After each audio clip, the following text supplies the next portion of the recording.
A church full of grace. The News Church.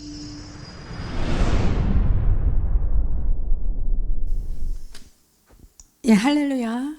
또 주님이 허락하신 정말 좋고 깊은 일주일 이번 한 일주일 동안 가장 깊은 날이 또 돌아왔습니다. 할렐루야. 주님의 이름을 찬양합니다. 예, 한나의 기도와 노래라는 제목을 제가 붙여봤어요. 2장은 한나의 기도도 되고 노래도 되지만 사실 이것은 한나의 찬양을 주님 앞에 드린 것입니다. 이 한나가 이러한 기도와 찬양을 드릴 수 있었던 이 배경은 한나가 사무엘을 낳았죠. 사무엘을 낳고 주님 앞에 이 사무엘을 드릴 때, 바칠 때 이렇게 드렸던 노래 찬양입니다. 그래서 한나는 하나님으로 인해 기쁨이 충만했고 하나님께 감사함이 충만한 그러한 중심으로 하나님께 찬양을 하고 있었다는 것입니다. 사무엘을 선물로 받은 게 얼마나 기뻤겠습니까? 엘가나라는 남편은 한나와 분인나라는 두 아내와 함께 살고 있었는데 분인나가 아들을 낳았어요. 근데 한나는 태문이 닫혀서 아이를 낳지 못했는데 그로 인해 분인나가 자꾸 한나를 조롱하고 그리고 손가락질하면서 애도 못 낳는 여자라, 있어도 그만 없어도 그만, 이런 식으로 조롱을 했겠죠. 근데 분인나는 아들도 낳고 그렇게 가진 자 아닙니까? 그런데도 불구하고 불쌍한 한나에게, 가지지도 못한 한나에게 그렇게 조롱하고 험한 말을 하고 그랬던 게 어떤 이유에서 그랬을까요? 바로 엘가나라는 그 남편이 분인나가 자신의 아들을 낳았고 잉태했음에도 불구하고 한나를 더욱 사랑했던 것입니다. 그래서 거기서 나오는 시기와 질투로 인해서 분인나는 정말로 분이 일어나서 분인난가 봐요. 분을 일으켰어요, 한나에게. 여기서 우리가 깨달을 점이 있습니다. 하나님께서 저와 여러분을 사랑하시는 것을 믿습니까? 저와 여러분을 사랑하시되 죽기까지 사랑하십니다. 할렐루야.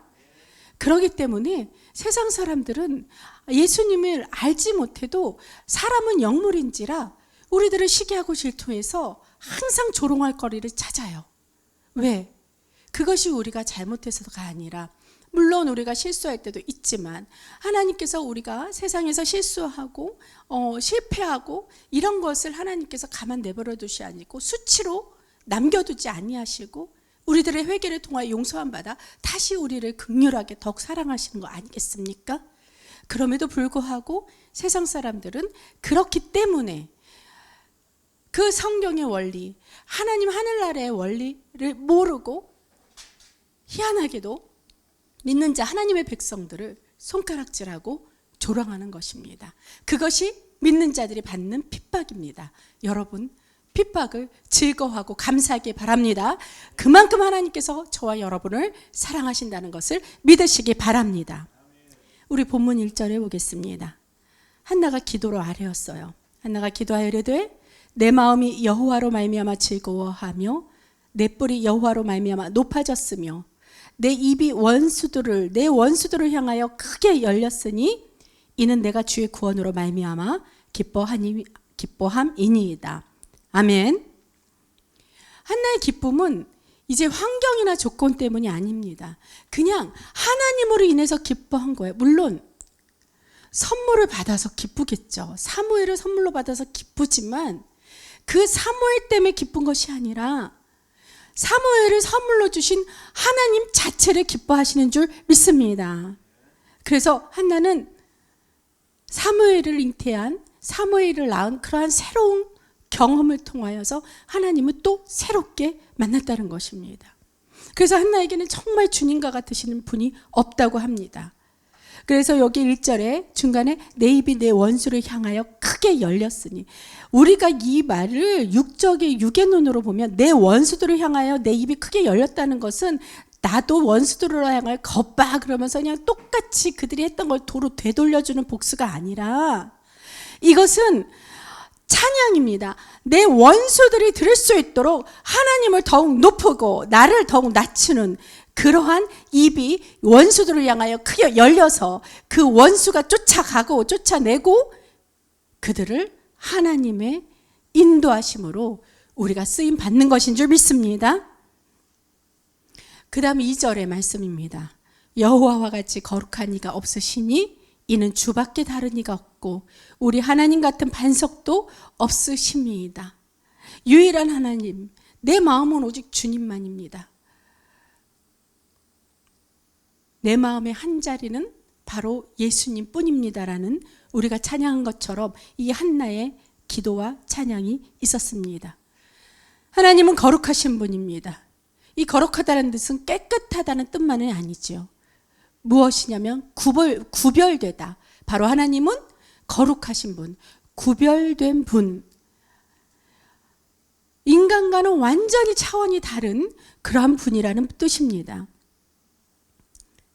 세상과도 구별되고 사람과 비견될 수 없는 그러한 구별된 분이시라는 것이죠. 창조주십니다. 하나님은 궁극적인 생명의 원천이십니다. 하나님은 우리에게 공급해 주시는 유일한 통로, 유일한 공급자라는 그러한 뜻입니다. 그러한 하나님을 한나는 지금 찬양하고 있습니다. 그러한 하나님이 행하신 일이 무엇이 있죠? 우선 4절을 볼까요?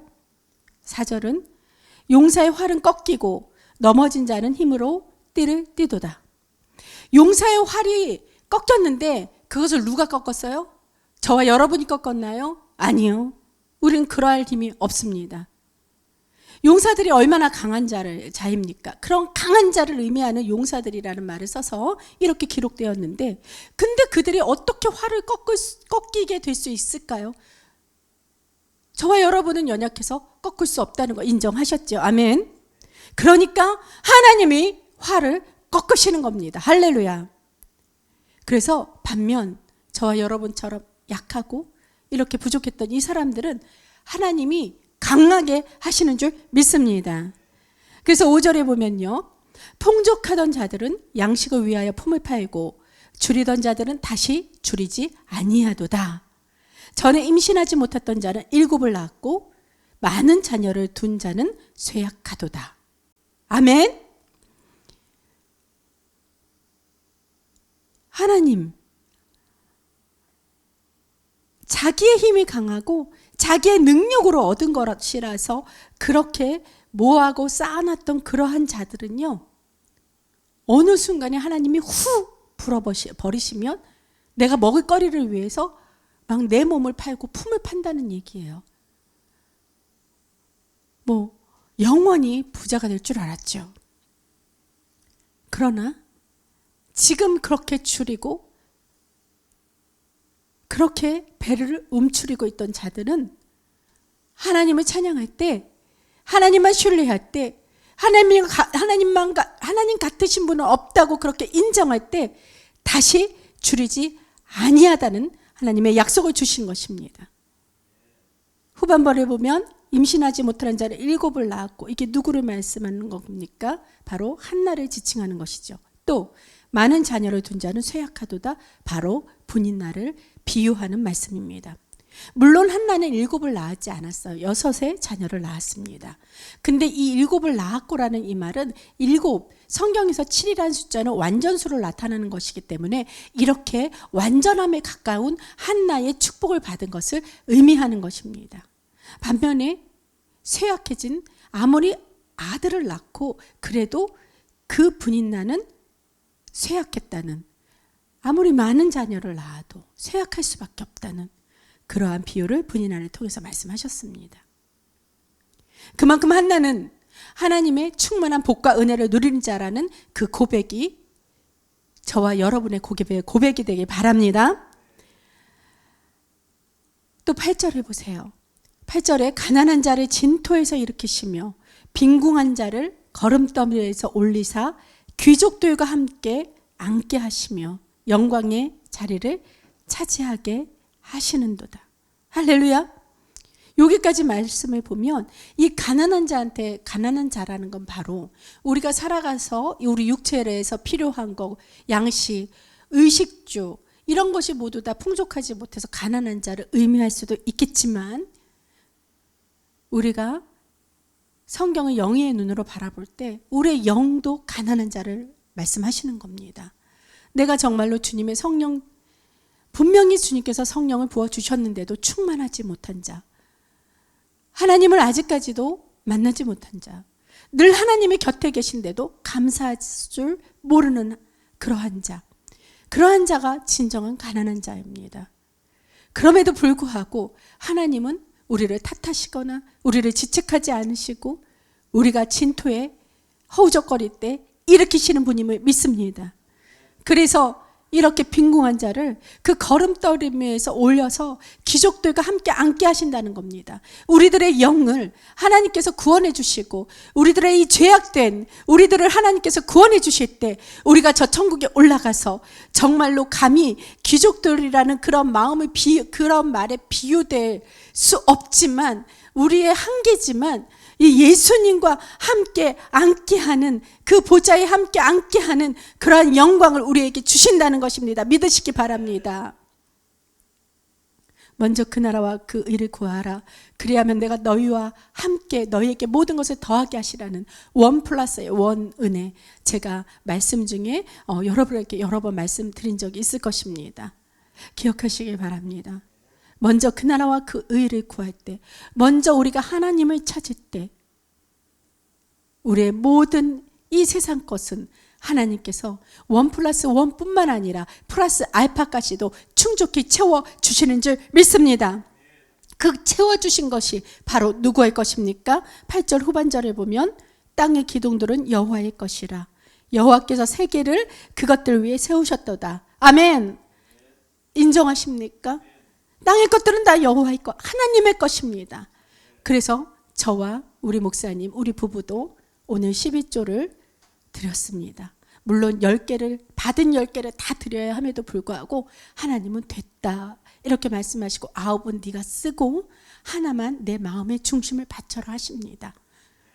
이 중심이 너무 작아서 너무 하나님께 죄송한 마음으로 드립니다. 그래서 우리는 하나님 11조를 채워주시옵소서.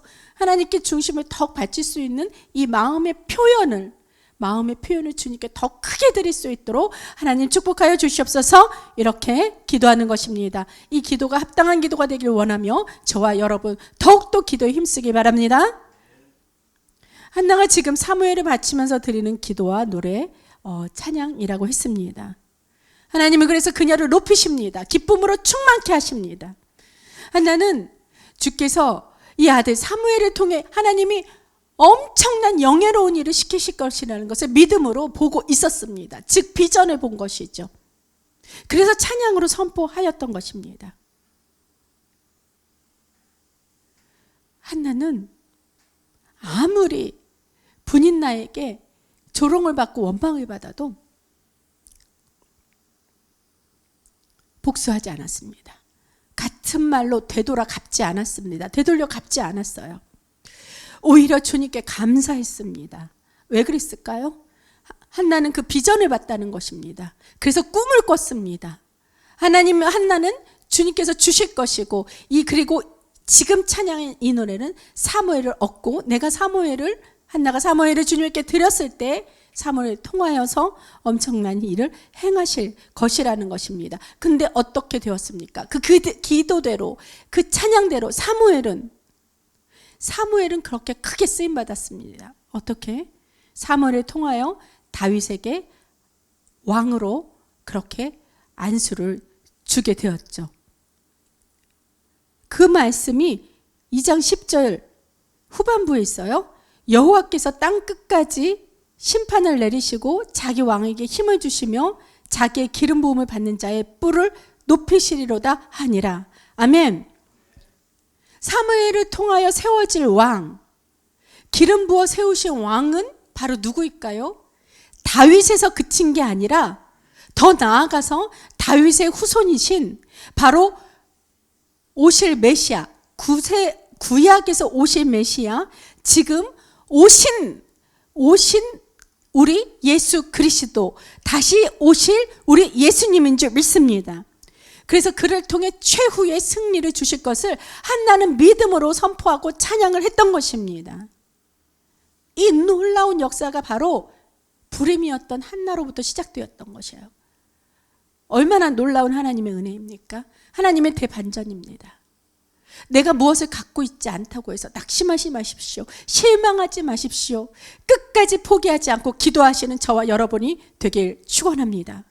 하나님은 기도하는 대로, 찬양하는 대로 저와 여러분을 풍성히 채워주실 것이고, 그것을 믿음의 눈으로 바라볼 때 하나님의 때, 카이로스의 때가 되면 분명히 저와 여러분을 크게 사용하시고 하나님 높임 받으시며 온 천하에 예수 이름을, 복음을 전파하게 하실 줄 믿습니다. 이 영광스러운 은혜가 저와 여러분에게 부어지기를 축원합니다. 이런 대반전의 역사함을 이루시는 분이 누구시라고요? 바로 야훼의 하나님, 우리 주님이십니다. 히브리어 야훼란 나는 나다, 즉 I am.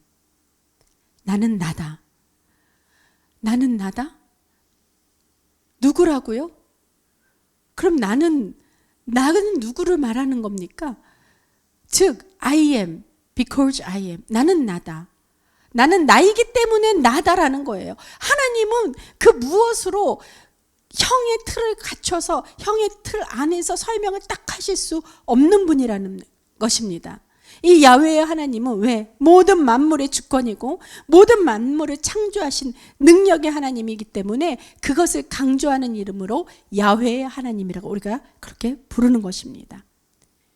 하나님은 영원하신 분이며 하나님의 백성에게 복과 징계를 동시에 가져오실 수 있는 그러한 권한에, 그러한 주권의 하나님이라는 그런 의미가 담겨 있습니다. 믿으시길 바랍니다. 주님 앞에 그래서 자복하길 바랍니다. 본문 6, 7절의 기록으로도 우리가 알 수 있죠. 6절에서 7절. 여호와는 죽이기도 하시고 살리기도 하시며 수월에 내리기도 하시고 거기에서 올리기도 하시는도다. 여호와는 가난하게도 하시고 부하게도 하시며 낮추기도 하시고 높이시기도 하시는도다. 아멘. 이 말씀을 볼 때 정말 우리가 그렇게 하나님을 두려워할 줄 알아야 돼요. 먼저 된 자가 나중되고 나중된 자가 먼저 된다고 성경은 기록되어 있습니다. 우리가 지금 하나님을 찬양한다고 할지라도 이게 영원히 계속되는 게 아니라 우리가 하나님을 두려워하지 않는다면 찬양하는 자가 바로 이 루시퍼처럼 쫓겨날 수도 있다는 것입니다. 이런 위험이 있을 수도 있다는 거예요. 그래서 오늘 본문의 노래가 누군가에는 굉장히 은혜에 대한 감사가 있는 노래가 되는 거고요. 한편으로 누군가에는 굉장히 두려운 노래가 되는 것입니다. 강한 자가 약한 자 되고 약한 자가 강하게 되는, 이렇게 반대의 처지로 뒤바뀌어지는 그러한 인생이 될 수도 있다는 것입니다. 그러면 여러분은 어떤 인생을 살고 싶으십니까? 여러분은 확실히 은혜의 주인공이십니까? 여러분은 한나의 노래를 들을 때 여러분은 어떠냐는 것이에요. 스스로 내 자신을 돌아보는 시간이 되기 바랍니다. 여러분은 한나와 같은 사람입니까? 분인나와 같은 사람입니까? 여러분은 다윗과 같은 사람입니까? 골리앗과 같은 사람입니까? 저와 여러분은 양입니까? 아니면 염소입니까? 우리들의 모든 생각, 저도 마찬가지입니다. 저도 한나와 같고 싶고요. 다윗과 같고 싶고요. 저는 양이라고 그렇게 생각하고 싶습니다. 그러나 내가 한나인지 분인나인지 그것의 판단은 내가 아니라 바로 하나님이시라는 것입니다. 인정하십니까? 진정 여러분의 삶을 은혜와 감사가 넘치는 그러한 찬양의 삶으로 살기 원한다면, 그래서 내가 축복의 주인공이 되길 원한다면 나를 돌아보면서 내가 한나인지 분인나인지 점검해 보길 바랍니다. 그러면 어떻게 알 수 있을까요? 내가 어느 편에 속해 있는지 어떻게 알 수 있냐는 거예요. 바로 그 기준이 성경에 있습니다. 누가 낮아지고 누가 높아지는가? 확실한 기준이 있다는 것입니다. 그 기준을 알게 된다면 하나님이 누구를 먼저 된 자로 쓰시고 나중된 자로, 먼저 된 자에서 나중된 자로, 또 나중된 자에서 먼저 된 자로 이렇게 뒤집어 역사하시는지 알 수 있다는 것입니다. 사무엘상 10절 전반부 기록을 보겠습니다. 주님께 맞서는 자들은 산산이 깨어질 것이다. 하늘에서 벼락으로 그들을 치실 것이다 라는 이 말씀의 기록이 있습니다. 누가 감히 주님께 맞서는 자일까요? 바로 그들은 주님께 맞서는 그 자는 바로 교만한 자입니다. 교만한 자가 하나님을 맞서는 것입니다. 하나님은 겸손한 자를 높이시고 교만한 자를 낮추십니다. 9절에 보면 이 교만한 자들을 악인으로 표현하면서 이렇게 기록되었는데요. 9절, 그가 그의 거룩한 자들의 발을 지키실 것이요 악인들을 흑암 중에서 잠잠하게 하시리니 힘으로는 이길 사람이 없음이로다. 아멘.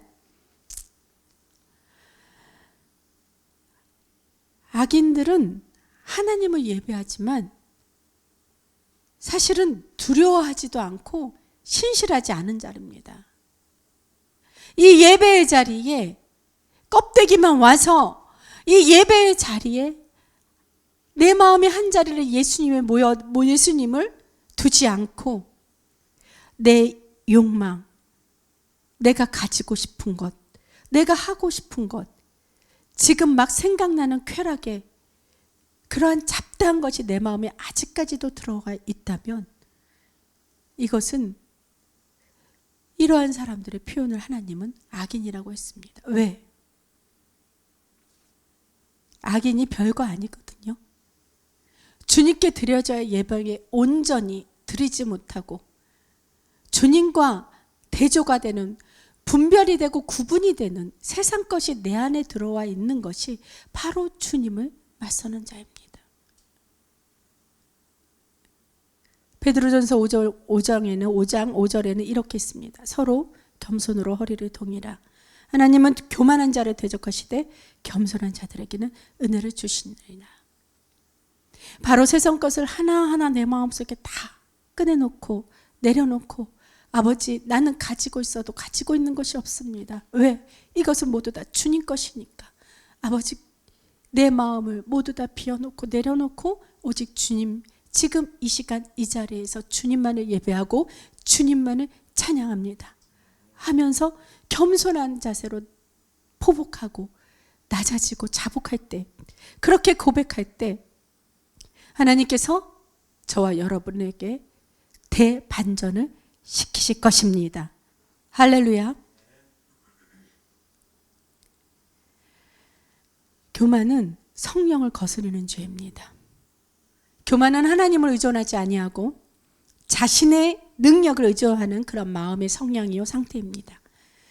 교만은 하나님의 은혜를 모르고 한낱 먼지에 불과한 사람의 능력을 향해서 그쪽을 바라보고 그쪽을 향해 달려가는 것입니다. 그래서 한나가 주는 이 메시지에, 이 노래의 메시지는 분명하지요.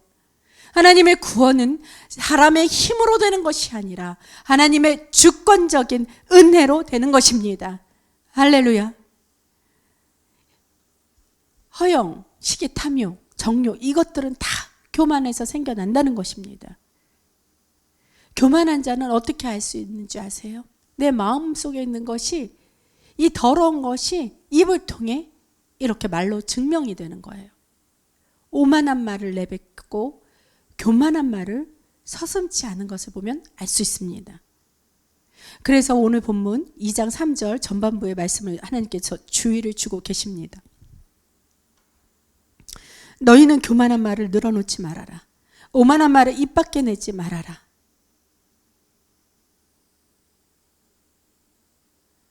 누가 이런 말을 했나요? 바로 본문에 나오는 배경에서 한나가 아닌 브닌나라는 것입니다. 그래서 브닌나가 먼저 아들을 낳은 것 같지만, 먼저 된 자 같았지만 나중된 자가 된 것입니다. 분인나는 자신 자녀들이 많이 낳았던 것을 얼마나 자랑했습니까? 그런 분인나를 하나님이 다 지켜보고 계셨죠.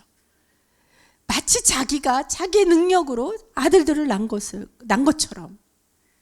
그런데도 한나는 어떻게 했다고 했어요? 단 한마디도 대응하지 않고 입을 다물고 그저 무엇만 기도와 찬양만을 했다는 것입니다. 이 모든 모욕과 수모를 다 묵묵히 받아냈다는 거예요. 그리고 그 아픔을, 가지고 있던 아픔을 본인의 능력으로는 어떻게 해소할 수 없었기 때문에 성전에 꿇어 엎드려서 하나님께 토로하면서 하나님의 위로를 받았던 것입니다. 그래서 여기에서 한나와 분인나의 운명이 이때 완전히 갈라진 것이죠. 낮은 곳에서 높여진 자, 높아진 곳에서 낮아진 자.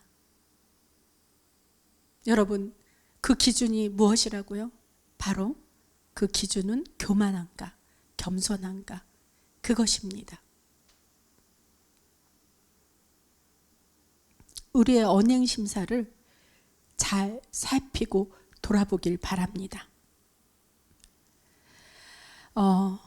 제가 기록을 보니까요, 성경을 준비하다 여러 가지 서치를 하다 보니까 이런 내용이 있어서 제가 발췌를 해왔습니다. 3세기경에 사막에서 수도사들이 생활했던 그러한 일이 있어요. 이 사막의 교부들의 금엄집이라는 책이 있다고 합니다. 이 금언집이라는 것은 금처럼 규정한 말이고 불멸의 말씀이라는 그러한 뜻으로 금언집이라고 했는데요. 이 책에 보면 특별히 겸손이란 무엇인가 설명되어 있다고 합니다. 겸손이란 스스로를 다른 모든 사람보다 더한 죄인으로 생각하며 침묵하는 것, 자기를 아무것도 아닌 것으로 보는 것, 다투지 않는 것과 거짓을 말하지 않는 것, 헛되이 말하지 않는 것, 자신의 말을 주장하지 않는 것과 모욕을 참는 것, 깨어있는 것, 자신의 의지를 제거하고 누구에게도 화내지 않는 것과 누구도 시기하지 않는 것이라네 라고 이렇게 씌어 있다고 합니다. 이 금언집에 보면 겸손과 관련한 몇 가지 에피소드도 같이 함께 기록되어 있다고 하는데요. 에피소드 중에 하나는 한 형제에게 악마가 빛의 천사의 모습으로 가장하고 나타나 이렇게 말하더랍니다. 나는 천사장 가브엘이다. 내가 너에게 보냄을 받았다. 그랬더니 이 형제가 믿음의 원로들로부터 어렸을 때부터 늘 훈련받은 게 있었어요. 그래서 자신은 잘 몰라도 그 훈련받은 대로 그에게 이렇게 얘기했다고 합니다. 당신이 혹시 다른 사람에게 보냄 받지 않았는지 살펴보시오. 왜냐하면 나는 천사를 볼 자격이 없는 사람이기 때문이요. 천사를 볼 자격이 없다고 그랬지 천사를 볼 영의 눈이 뜨이지 않았다고 하지 않았습니다. 그러니까 어떻게 됐어요? 즉시 악마가 사라졌다는 거죠. 천사를 가장한 악마는 무수히만이 존재합니다. 나를 위하는 것 같지만 결국 나를 공경에 빠뜨리는 자, 나를 사랑하는 것 같지만 결국 그 안을 들여다보면 엄청난 미움과 분노가 있는 자, 천사의 탈을 쓴 악마입니다. 이 형제가 말했던 뜻이 무슨 뜻이에요? 나는 천사를 볼 자격이 없는 자입니다. 나는 죄 가운데 살고 있습니다. 즉 나는 온전하지 못한 죄인이라는 이 겸손한 고백이 있었던 것입니다. 이 겸손한 고백이 내 힘으로 사단을 물리친 게 아니라 이 겸손한 고백이 사단을 물리치게 된 능력이 되었다는 것입니다. 어두움의 사단은요, 어둠을 물리치려고 아무리 칼을 휘둘러도 몽둥으로 매질을 해도 그 어둠은 물러가지 않습니다. 그저 빛이란 스위치, 예수 그리스도의 이름의 스위치를 딱 한번 키면요, 그냥 싹 저절로 물러가게 되는 것이에요. 그래서 이 형제는 자기가 훈련받은 대로, 자기가 깨달은 대로 그대로 겸손을 드러낸 것 뿐이었습니다. 그랬더니 마귀가 미혹도 하지 못하고 떠나가더라는 겁니다. 겸손은 마귀에게 있어서 아주 알러지와 같아요. 마귀는 겸손을 너무 싫어해요. 겸손의 기억자만 들어도 아주 알러지가 나서 몸에 두드러기가 막 나는, 그렇게 싫으니 떠날 수밖에 없지요. 또 다른 에피소드 하나 이야기해 드리겠습니다. 기록된 것, 금원집에 기록된 것이에요. 어느 날 사람들이 한 원로에게 마귀 붙은 사람을 데리고 왔습니다. 그들이 자꾸 치료해 달라고 간청하자 원로는 마귀에게 말했습니다. 하나님의 피조물에서 나와라. 그러자 마귀가 원로에게 말하는 거예요. 그래, 나는 떠나겠다. 그러나 내가 너에게 질문을 하나 하겠다. 복음서에서 염소는 누구고 양은 누구냐? 여러분, 아까 전반부에 제가 말씀을 나눌 때 여러분은 양입니까? 염소입니까? 우리 한번 묵상을 해봤죠. 그러면 지금 이 사단이 한 말에 대한 대답을 여러분은 능히 하실 줄 믿습니다.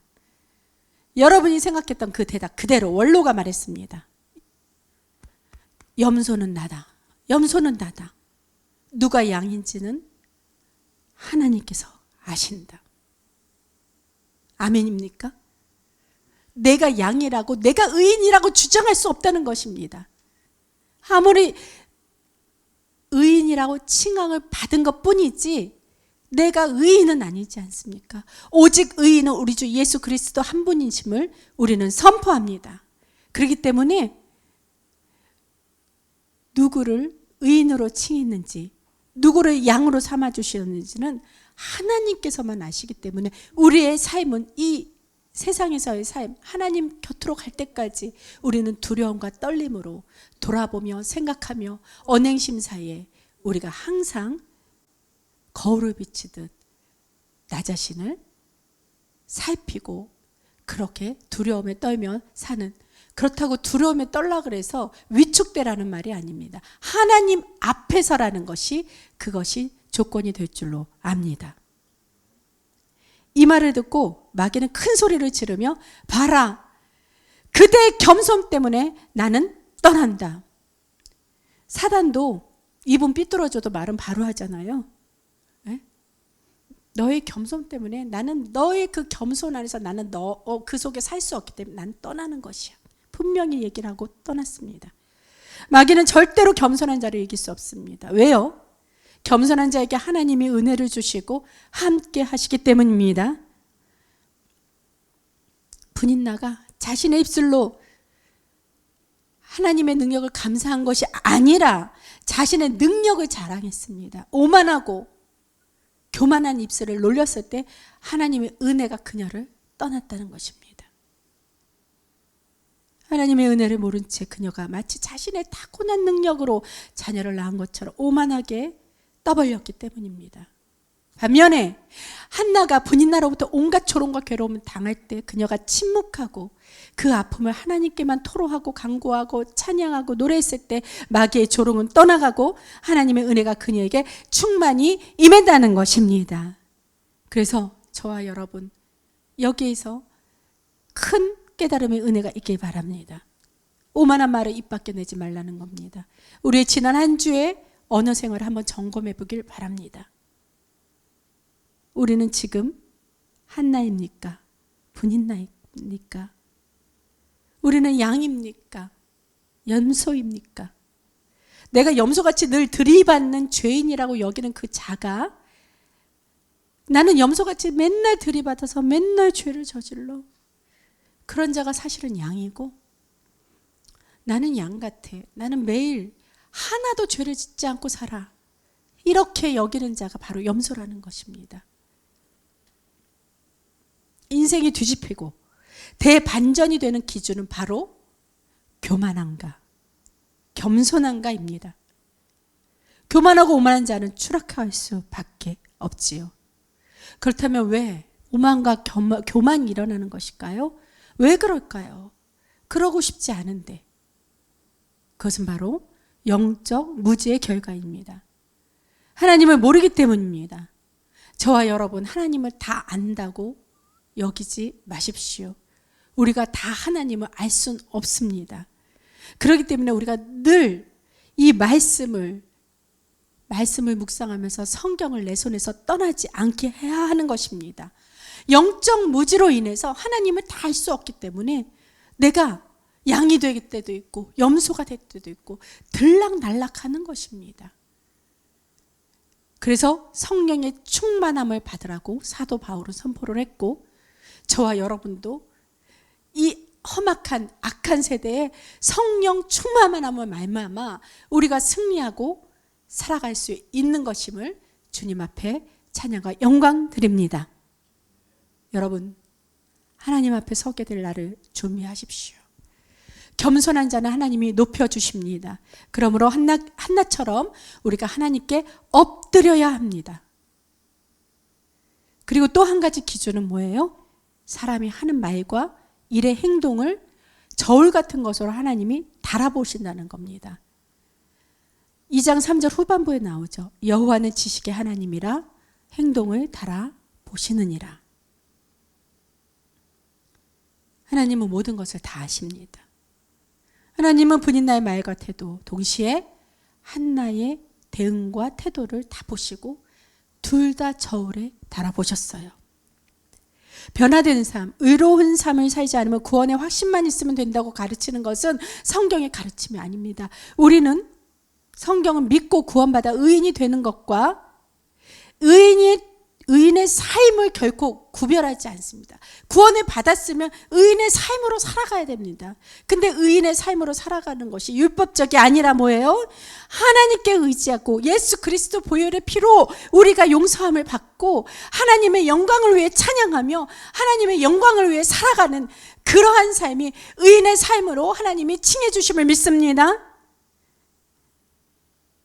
이렇게 살지 않는다면 각 사람은 행위에 따라 심판을 받을 수밖에 없습니다.